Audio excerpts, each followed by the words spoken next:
औरंगजेब विवाद को लेकर। देखिए, पिछले चंद हफ्तों से जो स्टेटमेंट्स महाराष्ट्र की सरकार के मिनिस्टर्स और चीफ मिनिस्टर तरफ से आ रहे हैं उसको देखने की जरूरत है। और सबसे बड़ा प्रोवोकेशन तो वो सत्ता में है, गवर्नमेंट में है, और गवर्नमेंट प्रोवोकेटिव स्टेटमेंट्स दे रही है।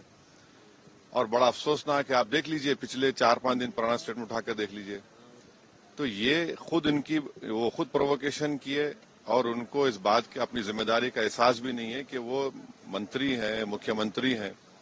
और दूसरी बात यह है कि आपने कई तस्वीर किसी बादशाह के बनाकर जलाए पूरे महाराष्ट्र में, कोई रिएक्शन नहीं हुआ, तो आपको तकलीफ हो गई।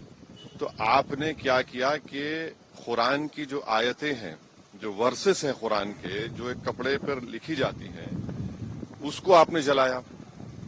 और जब ये हरकत हो रही थी तो उसी वक्त जाकर मुकामी वहां के जो मुसलमान और हिंदू लोग थे जाकर कंप्लेन की डीसीपी को कि इसको रुकवाइए। देखिए, ये जो कपड़ा है जिसपे कुरान करीम के आयतें लिखी हैं, वर्सेस लिखी है, मत करिए। जलाया गया, एक्शन नहीं लिए।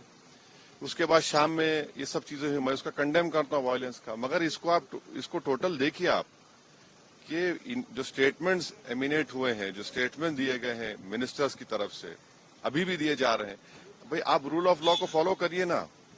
आप तो भारत के संविधान पर आपने ओथ लिया है, तो आप कैसे प्रोवोकेटिव स्टेटमेंट्स क्यों दे रहे हैं आप?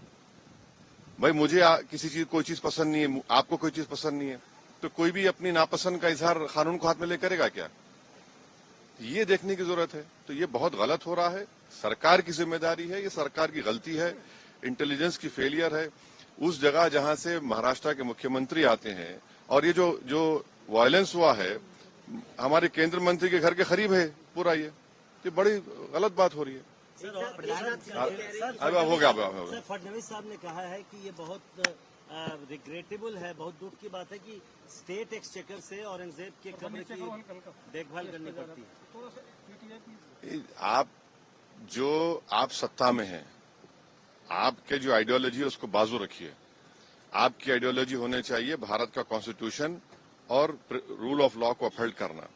6 दिसंबर 1992 को क्या हुआ और उसके बाद सुप्रीम कोर्ट ने उसको एग्रीगियस एक्ट कहा है, तो आप देख लीजिए। हुकूमत आपकी है, मंत्री आप हैं, रूल ऑफ लॉ आपको फॉलो करना है और आपको कॉन्स्टिट्यूशन के लिहाज से अपनी हुकूमत चलाना है।